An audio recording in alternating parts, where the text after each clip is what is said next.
కూటమి ప్రభుత్వం చేస్తుందంట అబద్ధపు ప్రచారం. అసలు గూగుల్ ఆంధ్రాకు రావడానికి కారణం వైఎస్ రాజశేఖర రెడ్డి గారు, వైఎస్ జగన్మోహన్ రెడ్డి గారి చొరవతోనే ఈరోజు ప్రపంచవ్యాప్తంగా ఆంధ్రప్రదేశ్ వైపు చూడడానికి గల కారణం వైఎస్ జగన్మోహన్ రెడ్డి గారు మాత్రమే. అందరికీ నమస్కారం, వెల్కమ్ టు ఆంధ్ర క్రానికల్స్. మనం అసలు న్యూస్ ఏంటి అని మాట్లాడుకునే ముందు నేను ఒకటి వినిపించే ప్రయత్నం చేస్తాను. కుదిరితే ఆ వీడియో దొరికితే చూపించే ప్రయత్నం కూడా చేస్తాను. ముందు ఆయన మాట్లాడుతున్నటువంటి మాటలు మీరు వింటే మీకు క్లారిటీ వస్తుంది. అది వినిపించే ప్రయత్నం చేస్తాను మీకు, తర్వాత దాని గురించి మాట్లాడుకుందాం. ఈరోజు ముఖ్యమంత్రి గారు కొడుకు పెద్ద ఎత్తున గూగుల్ పేరిట పెద్ద ఎత్తున మార్కెటింగ్ చేసుకుంటున్నారు. అది మనం అందరం కూడా చూస్తున్నాం. ఇది ఒక చారిత్రాత్మకమైనటువంటి ఘట్టం అని, నా 45 సంవత్సరాల చరిత్రలో ఇది గొప్ప అనుభవం అని వారు చెప్పుకుంటున్నారు. సరే, వారి మార్కెటింగ్ విషయంలో మనం ఎవరో సాగుతాము, దాని జోలికి పెద్దగా వెళ్ళను నేను. ఈరోజు తండ్రి కొడుకు ఇద్దరు కూడా గూగుల్ పేరిట గూగుల్ వచ్చేస్తుంది. ఎస్, గూగుల్ వస్తుంది. గూగుల్ డేటా సెంటర్ వస్తుంది. డేటా సెంటర్ ఏర్పాటు చేయమని తప్పలేదు, స్వాగతిస్తున్నాం.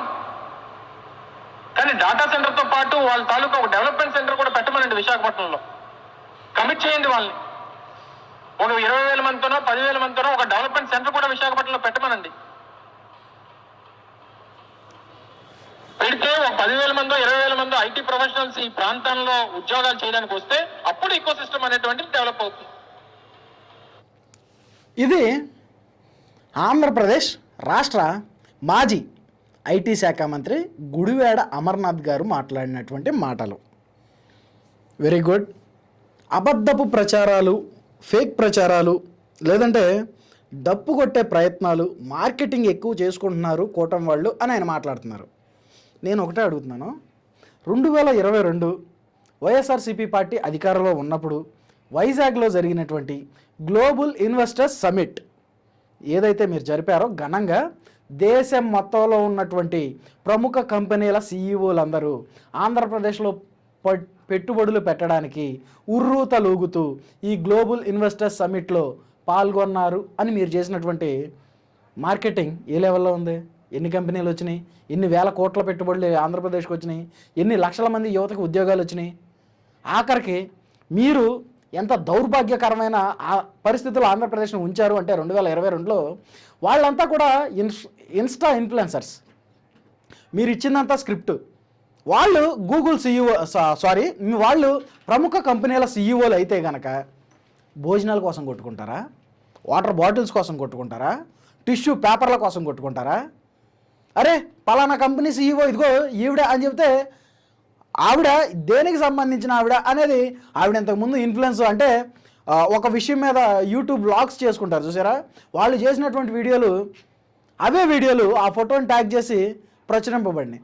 అంటే మీకు అప్పుడు 2 లక్షల మంది ఐపాక్ సైన్యం ఉంది కదా అబద్ధపు ప్రచారాలు చేయడంలో. సో అందువల్ల మీరు అబద్ధ ప్రచారాలు చేశారు, మార్కెటింగ్ అద్భుతంగా చేశారు. సో మీ మార్కెటింగ్తో పోలిస్తే నారా చంద్రబాబు నాయుడు గారు, నారా లోకేష్ గారు తక్కువగానే మాట్లాడుతున్నారు. సరే, ఇది నిజంగా గూగుల్ డేటా సెంటరే వచ్చేది, గూగుల్ వస్తుంది, గూగుల్ డేటా సెంటర్ వస్తుంది, దీంతోపాటు ఉద్యోగాలు కూడా ఇవ్వండి 10,000 మందికి 20,000 మందికి అంటున్నారు. 10,000 మంది 20,000 మంది కాదు, కొన్ని 6,80,000 ఉద్యోగాలు ఇక్కడ రాబోతున్నాయి. దేని ద్వారా ఎన్ని వస్తున్నాయి, ఎంతెంత పెట్టుబడులు వస్తున్నాయి ఏంటి అనేది నేను ఇప్పుడు మీకు చెప్పే ప్రయత్నం చేస్తాను. TCS 1,370 కోట్లతో పెట్టుబడి పెడుతుంటే దీనిలో సుమారు 12,000 మందికి ఉద్యోగ అవకాశాలు వస్తున్నాయి. అలాగే కాగ్నిజెంట్ 1,583 కోట్లతో పెట్టుబడి పెడుతుంటే 8,000 మందికి ఉద్యోగ అవకాశాలు వస్తున్నాయి. అలాగే యాక్సింజర్ దాదాపు 1,200 కోట్లు పెట్టుబడి పెడితే 12,000 మందికి ఉద్యోగాలు వస్తున్నాయి. అలాగే ANSR 1000 కోట్ల పెట్టుబడితో 10,000 మందికి ఉద్యోగాలు వస్తున్నాయి. సత్య డెవలపర్స్ 1,500 కోట్ల పెట్టుబడితో 2,500 మందికి ఉద్యోగ అవకాశాలు వస్తున్నాయి. ఫినం పీపుల్ 207 కోట్ల పెట్టుబడి పెడితే 2,500 మందికి ఉద్యోగాలు వస్తున్నాయి. ఉర్సా క్లస్టర్స్ 5,278 కోట్ల పెట్టుబడి పెడితే 2,500 మందికి ఉద్యోగ అవకాశాలు వస్తున్నాయి. అలాగే దీంతోపాటు పరోక్షంగా, అంటే ఇవి డైరెక్ట్గా వచ్చే ఉద్యోగాలు అయితే, పరోక్షంగా గూగుల్ డేటా సెంటర్ రైడన్ వాళ్ళు 1 గిగా వాటర్ సామర్థ్యం ఉన్న డేటా సెంటర్ నెలకొల్పుతారు. దీనివల్ల 1,33,200 కోట్ల పెట్టుబడి పెడుతున్నారు.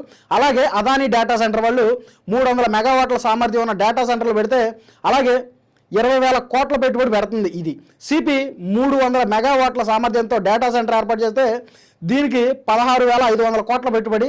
అలాగే టీసీఎస్ 1 గిగావాట్ సామర్థ్యం 60,000 కోట్ల పెట్టుబడి పెడుతుంది. అలాగే ఐటీ హబ్గా ఏఐ హబ్గాను ప్రపంచ డేటా స్టోరేజ్ సెంటర్ విశాఖపట్నం మారబోతుంది. అంటే దీనిలో ఇప్పుడు ఈ డేటా సెంటర్లు అన్నీ రన్ అవుతుంటే ఫర్ సపోజ్ అనుకుందాం గూగుల్ రన్ అవ్వాలి అంటే ఎప్పటికప్పుడు ఈ ప్రపంచ వ్యాప్తంగా ఎక్కడ ఎవడో గూగుల్ యూజ్ చేసినా సరే వాళ్ళకి కావాల్సినటువంటి ఇన్ఫర్మేషన్ వైజాగ్ నుంచే యావత్ సుమారు 12 దేశాలకే వెళ్తుంది సముద్ర మార్గం ద్వారా, అంతర్గత జల రవాణా. ఓకేనా? సో ఇలా వెళ్ళినప్పుడు ఈ మిషన్లన్నీ రన్ అవుతూ ఉంటాయి కదా, 24 గంటలు ప్రపంచవ్యాప్తంగా ఎవరో ఒకరు గూగుల్ యూజ్ చేస్తూనే ఉంటారు.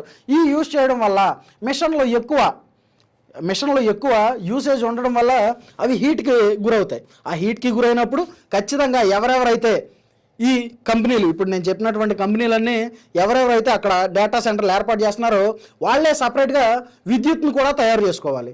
అంటే పవర్ ప్లాంట్లు తయారు చేసుకోవాలి. ఈ పవర్ ప్లాంట్లు తయారు చేసుకుంటే ఉద్యోగ అవకాశాలు రావా?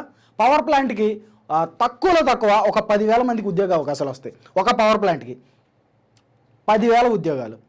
ఇప్పుడు నేను ఆల్మోస్ట్ ఒక 7-8 పవర్ ప్లాంట్లు చెప్పాను, 80,000 మంది ఉద్యోగాలు. తద్వారా ఆల్రెడీ అంతకుముందు నేను చెప్పినటువంటి కంపెనీలు ఏవైతే ఉన్నాయో అవి సుమారు ఒక 5-6 లక్షల మందికి ఉద్యోగాలు వచ్చే అవకాశాలు ఉన్నాయా? మరి ఇవన్నీ ఉద్యోగాలు కాదా?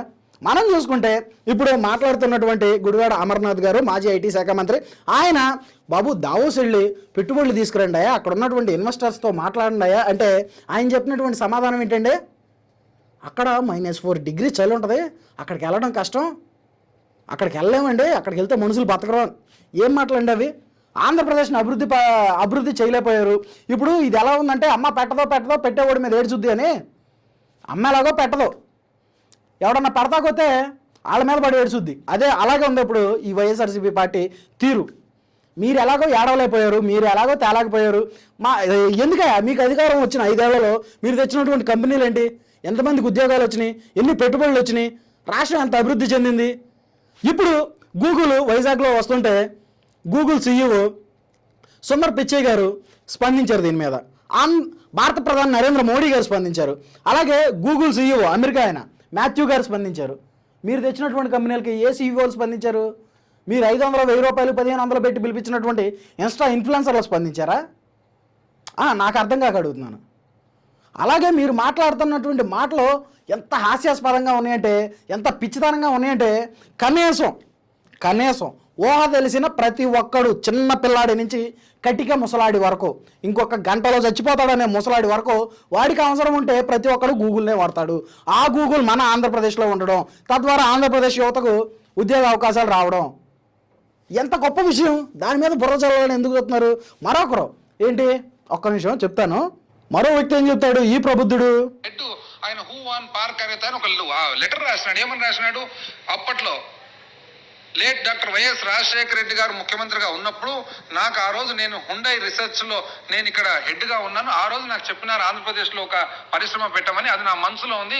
ఆ మనసులో ఉండి ఆ తర్వాత దాన్ని బేస్ చేసుకొని ఇక్కడికి వచ్చామని లెటర్ రాసినాడు ఆయన. మీకేమి ఇంకా బాధ? నాకు అర్థం కాలే. దీనికంట గూగుల్ ఇప్పుడు ఆంధ్రప్రదేశ్లో పెట్టుబడులు పెట్టడానికి రావడానికి ఇంకొక ఆయన ఫోటోలు వీడియోలు దొరికితే నేను వేసే ప్రయత్నం చేస్తాను. ఆయన ఏం మాట్లాడుతున్నారు? ఉమ్మడి ఆంధ్రప్రదేశ్కి దివంగత నేత వైఎస్ రాజశేఖర రెడ్డి గారు అధికారంలో ఉన్నప్పుడు నేను గూగుల్ సీఈఓ వాళ్ళకి లేఖ రాశాను, డైరెక్ట్ లేఖే రాశాను.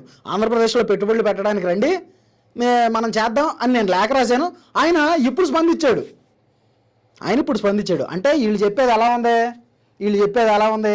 ఏదో ఒకటి చేసి ఏదో ఒకటి ప్రజలు మనల్ని పిచ్చోళ్ళు అనుకునే ఉండే, లేకపోతే ఇంకోటి అనుకునే ఉండే మాట ఏదైనా కానీ. మనం గతంలో చూసుకుంటే వైఎస్ జగన్మోహన్ రెడ్డి గారే విజయవాడలో ఉన్నటువంటి కనకదుర్గమ్మ ఫ్లైఓవర్ కట్టించారని, అలాగే విజయవాడ బెంజ్ సర్కిల్ ఫ్లైఓవర్ కట్టించారని మనం చూసుకుంటే ఎప్పుడో 2014 దానిలోనే కన్స్ట్రక్షన్ అయిపోయినటువంటి కృష్ణలంక రిటైనింగ్ వాళ్ళు వైఎస్ జగన్మోహన్ రెడ్డి గారే కట్టించారని, పోలవరం వైఎస్ జగన్మోహన్ రెడ్డి గారే 75% పూర్తి చేశారని అబద్ధ ప్రచారాలు. ఎందుకు ఇవన్నీ నాకు అర్థం కాదు. ఇప్పుడు మరలా ఈ గూగుల్ ఆంధ్రప్రదేశ్కి వస్తే అది మళ్ళీ వాళ్ళ అకౌంట్లో వాళ్ళ క్రెడిట్ దానిలో వేసుకోవాలి అని రాజశేఖర రెడ్డి గారు ఆల్రెడీ ఎప్పుడో లేఖ రాశారు, వాళ్ళు ఇప్పుడు స్పందించారు. నాకు అర్థం కాక అడుగుతున్నాను, వైఎస్ జగన్మోహన్ రెడ్డి గారు వాళ్ళ అబ్బాయే కదా, మరి అప్పుడు ఎందుకు మాట్లాడాలా?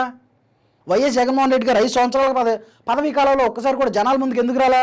5 సంవత్సరాల పదవీ కాలంలో మెగా డిఎస్సి తీస్తా అన్న వ్యక్తి ఒక్కసారి కూడా యువతకు ఎందుకు మాట్లాడాలా? ఆఖరికి యువత ఒరే బాబు మాకు ఉద్యోగాలు లేవు, మేము నిరసన తెలియజేస్తున్నామని ధర్నాలు చేస్తే అదిగో వైఎస్ జగన్మోహన్ రెడ్డి గారి మీద రేప్కి పాల్పడ్డారు నిరుద్యోగులు అని అబద్ధ ప్రచారాలు చేసి వాళ్ళ మీద రేప్ కేసులు పెట్టించారు. ఇదా అసలు వైఎస్ జగన్మోహన్ రెడ్డి గారిని రేప్ చేయడానికి నిరుద్యోగులు వచ్చారా? పెట్టే కేసులన్నా కూసంత రీజనబుల్గా ఉండాలి కదా సామె. మళ్ళీ ఇప్పుడు ఆ గూగుల్ వస్తే బెటర్ కాదు, గూగుల్ డేటా సెంటర్ వస్తే బెటర్. ఇంకోటి ఏమంటాడు అతను ఇన్స్టా ఇన్ఫ్లుయెన్సరు, అతని పేరు నాకు సరిగ్గా గుర్తులేదు కానీ ఒకవేళ వీడియో దొరికితే వేసే ప్రయత్నం చేస్తాను. ఆయన ఏమన్నాడు, ఆల్రెడీ గూగుల్ డేటా సెంటర్ రెండు మన నాన్నలోనే ఉంటాయి కదా, గూగుల్ డేటా ఫోన్ డేటా, ఓకేనా? ఆయన ఏం చెప్పాడో అర్థం చేసుకోండి. ఫోన్లో గూగుల్ ఉంటుంది, మొబైల్లో డేటా ఉంటుంది, రెండు మన ఫోన్లో ఉంటే ఇంకా సపరేట్గా వైజాగ్లో అవసరం ఏంటి అంటాడు. ఎంత గొర్రెలు ఆంధ్రప్రదేశ్లో ఉన్నటువంటి ఆంధ్రప్రదేశ్ను అభివృద్ధి చేస్తారంట. ఇలాంటి గొర్రెలు ఆంధ్రప్రదేశ్కి 3 రాజధానులు ఎత్తారంట. ఈ నాలెడ్జ్తో ఎట్లారా బాబు మిమ్మల్ని 5 సంవత్సరాలు మేము భరించింది? అసలు వీళ్ళు మాట్లాడేటువంటి మాటలు పొంతనుండదు, లాజిక్లు ఉండవు. వాళ్ళు మాట్లాడేటువంటి మాటలు ఎప్పటికప్పుడు అది మేమే చేసేసాం, ఏదైనా అభివృద్ధి జరిగిందా మేమే చేసేసాం, అభివృద్ధి జరగలేదా అదిగో పలానా కూటమిళ్ళు ఏమి ఏడవలేకపోయారని మాట్లాడాలి.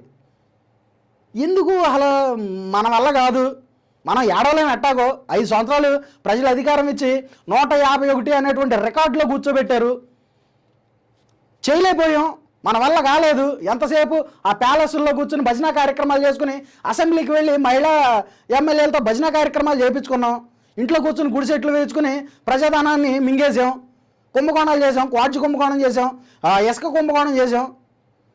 ఎన్ని చేసినా కానీ ప్రజలు మిమ్మల్ని వదిలేశారు. బోరు బాబు వీళ్ళ వల్ల కాదులే, మనం ఈయన్ని నెత్తి మీద పెట్టుకుని కూర్చుంటే కనుక ఖచ్చితంగా మరో బీహార్ అవుద్ది ఆంధ్రప్రదేశ్, మనకు వద్దులే అని మిమ్మల్ని మూలన కూర్చోబెట్టారు. అయినా ఇంకా అదే అబద్ధపు ప్రచారాలు, అదే ఫేక్ ప్రచారాలు, అదే బురద చల్లే ప్రయత్నాలు. మీకు నమస్కారం రా స్వామి. అది మరి ఏది ఏమైనా కానీ అమర్నాథ్ గారు మాట్లాడినటువంటి మాటలు ఆ మాటల మీద నేను కొంచెం అసంతృప్తిగా ఉన్నాను. ఒక చదువుకున్న వ్యక్తి, ఆంధ్రప్రదేశ్కు ఐటీ శాఖగా వ్యవహరించినటువంటి వ్యక్తి ఇలా మాట్లాడటం కరెక్టే అంటారా? మీకేమనిపిస్తుందో మీ అభిప్రాయాన్ని కామెంట్ రూపంలో తెలియజేయండి. అలాగే వైసీపీ చేస్తున్నటువంటి ఇలాంటి అబద్ధపు ప్రచారాల మీద, ఫేక్ ప్రచారాల మీద మీకేమనిపిస్తుందో తెలియజేయండి. Thanks for watching. This is Rajesh signing off Andhra Chronicles. Thank you.